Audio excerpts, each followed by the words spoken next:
అలనాటి కథలకు స్వాగతం. ఈరోజు మనం వినబోయే చందమామ కథ పొట్టివాడి సాయం. ఈ కథ రాసిన వారు ఆర్ మీనాక్షి గారు. ఒక పేద రైతు గ్రామంలో అందరికన్నా ధనవంతుడైన భూస్వామి నుంచి 10 ఎకరాల భూమి కౌలుకు తీసుకున్నాడు. అయితే ఆ భూమి ఏమంత సారవంతమైనది కాదు. అయినా కష్టపడితే కాని పని ఏమున్నదన్న మొండి ధైర్యంతో రైతు, అతడి భార్య, 2 పిల్లలు అందులో వాననక ఎండనక శ్రమ పడేవాళ్ళు. కానీ అందులో వచ్చే ఫలసాయం వాళ్ళ తిండికి బట్టకు సరిపోయేది కాదు. ఇలా ఉండగా ఒక సంవత్సరం పొలానికి దాపునున్న నది పొంగి పొలంలో ఉన్న పంటతో పాటు అతడి ఎద్దుల జతలో ఒకటి వరదకు కొట్టుకుపోయింది. రైతు ఇలా నష్టపడినా భూస్వామికి చెల్లించవలసిన కౌలు డబ్బు చెల్లించక తప్పదు గనుక అతడు తన వద్ద ఉన్న ఎద్దును తోలుకుని సంతలో అమ్మేందుకు బయలుదేరాడు. దారిలో అతడికి వింత దుస్తుల్లో ఉన్న ఒక పొట్టివాడు కనిపించాడు. వాడు ఒక కాలు కుంటుతున్నాడు. రైతుని చూస్తూనే ఉన్నాడు. కాలికి దెబ్బ తగిలింది, నడవలేకపోతున్నాను. నాది నివ్వెళ్లే దారే, నీ ఎద్దు మీద కొంత దూరం సవారీ చేయిస్తావా అని అడిగాడు. రైతు ఆ పొట్టివాడి స్థితికి జాలిపడినా, నువ్వు నడవలేకపోతున్న మాట నిజమే, కానీ గాడిద గుర్రంలాగా ఎద్దు సవారీ జంతువు కాదు. గోజాతి మీద సవారీ చేయడం తప్పు అన్నాడు. ఆ జవాబుకు పొట్టివాడు దీనంగా ముఖం పెట్టి, చీకటి పడితే ఈ అడవి ప్రాంతాన నేనేమైపోతాను? ఏ క్రూర మృగమో తినేస్తుంది అన్నాడు. ఆ మాటలకు రైతుకు పొట్టివాడి మీద మరింత జాలి కలిగి, సరే, ఆపద్ధర్మం అంటూ ఒకటి ఉన్నది కదా అని పొట్టివాడిని ఎత్తి ఎద్దు మీద కూర్చోబెట్టాడు. ప్రయాణం కొంత దూరం సాగాక పొట్టివాడు రైతు నుంచి అంత తెలుసుకుని, నువ్వు అంత దూరం శ్రమపడి సంతకు వెళ్ళడం ఎందుకు? ఈ ఎద్దును నేనే కొంటాను అన్నాడు. రైతు అందుకు సరేనన్నాడు. పొట్టివాడు దుస్తుల్లో నుంచి ఒక చిన్న మరచెంబు బయటికి తీశాడు. అది కంచుది. దాని మీద పొట్టివాడి రూపురేఖల్లో ఉన్న చాలా మంది బొమ్మలు చిత్రించబడి ఉన్నాయి. పొట్టివాడు దాన్ని రైతుకి ఇచ్చి, నీ ఎద్దు ఖరీదు చెల్లించాను, ఇక ఇంటికి తిరిగిపో అన్నాడు. ఇది విన్న రైతు ఎంతో ఆశ్చర్యపడి, ఈ కంచు మరచెంబు నా ఎద్దు ఖరీదు చేస్తుందా? బాగానే ఉన్నది. మరి నేను భూస్వామికి చెల్లించవలసిన కౌలు డబ్బు ఎక్కడి నుంచి తెచ్చేది అని అడిగాడు. పొట్టివాడు పెద్దగా నవ్వి, నా మాట నమ్ము, ఈ మరచెంబు నీ కష్టాలన్నీ తొలగించి సుఖపడేలా చేస్తుంది అంటూ మరచెంబు మూత తీశాడు. ఆ మరుక్షణం చెంబులో నుంచి శ్రావ్యమైన పాట వినిపించింది. పొట్టివాడు చెంబు మూత ఎప్పటిలా బిగించి, ఒక్క యక్షులు తప్ప అంత మనోహరంగా ఎవ్వరూ పాడలేరు, తెలిసిందా అన్నాడు. అయితే ఈ సంగీతం వింటూ నా ఆకలి, నా పెళ్ళాం బిడ్డల ఆకలి చల్లార్చుకోమంటావా అని అడిగాడు రైతు. ఈ ప్రశ్న వింటూనే పొట్టివాడు, అయ్యో నా మతిమరుపు అంటూ తల పట్టుకుని, నీకు అసలు సంగతి చెప్పడం మర్చిపోయాను. నువ్వు ఇంటికి వెళ్ళగానే శుచిగా స్నానం చేసి ఇంటి మధ్య కొంత భాగం శుభ్రపరిచి అక్కడ ఈ మరచెంబుని ఉంచు. తర్వాత దాని మూత తెరిచి, మరచెంబు మరచెంబు నువ్వు చేయగలిగిన సాయమేదో చెయ్యి అను, తెలిసిందా అని ఎద్దుని అదిలించి దాపునున్న చెట్ల చాటుకు వెళ్ళిపోయాడు.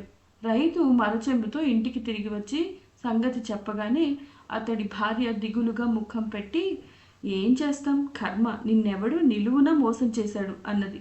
వాడి ముఖం చూస్తే మోసకారిలా కనిపించలేదు, చూద్దాం అంటూ రైతు పొట్టివాడు చెప్పినట్టు చేశాడు. మరచెంబు మూత తెరిచి, మరచెంబు మరచెంబు నువ్వు చేయగలిగిన సాయమేదో చెయ్యి అన్నాడు. ఆ వెంటనే పొట్టివాడి లాంటి 2 మరుగుజ్జులు ఠంగుమని పెద్ద శబ్దంతో మరచెంబు నుంచి బయటికి గెంతి అక్కడ ఉన్న మంచాల మీద, ముక్కాలి పీట మీద బంగారు కాసుల్ని, వెండి పాత్రల్ని గుమ్మరించారు. అది చూసి రైతు, అతడి భార్య, పిల్లలు ఆశ్చర్యపోయారు. వాళ్ళు బంగారు పళ్ళాలలో పంచభక్ష పరమాణాలతో విందు భోజనం వడ్డించి అదృశ్యమయ్యారు. రైతు కుటుంబం ఏనాడు అంత రుచికరమైన భోజనం తిని ఉండలేదు. రైతు పొట్టివాళ్ళు ఇచ్చిన బంగారు కాసులతో మంచి ఇల్లు కొనుక్కుని అందులో అవసరమైన సౌకర్యాలన్నీ ఏర్పాటు చేసుకున్నాడు. నెల తిరగకుండానే భూస్వామికి ఆ నోట ఈ నోట రైతుకు పట్టిన అదృష్టం, మహత్తు గల మరచెంబు సంగతి తెలియవచ్చింది. అతను ఒకనాడు రైతు ఇంటలేని సమయం చూసి నౌకర్లతో వచ్చి అతడి ఇంట్లో గల డబ్బుతో పాటు మరచెంబును ఎత్తుకుపోయాడు. భూస్వామి బలవంతుడు, పలుకుబడి గలవాడు గనుక రైతు ఏమి చేయలేక ఊరుకున్నాడు. అతడికి తిరిగి పేదరికపు బాధలు ప్రారంభమైనాయి. ఒకనాడు అతడి భార్య భర్తకు కంచు మరచెంబు ఇచ్చిన పొట్టివాణ్ణి కలుసుకోమని సలహా ఇచ్చింది. రైతు సరేనని లోగడ పొట్టివాడు కల్పించిన ప్రాంతానికి వెళ్ళాడు. అక్కడ ఒక చెట్టు కొమ్మ మీద కూర్చుని ఉన్న పొట్టివాడు ముందుగా రైతును చూసి కొమ్మ మీద నుంచి దబీమని దూకి అతడి దగ్గరకొచ్చి, ఇలా ఉన్నావు? నేనిచ్చిన మరచెంబు నీకెలాంటి సాయం చేయలేదా అన్నాడు. రైతు జరిగిందంతా పొట్టివాడికి చెప్పాడు.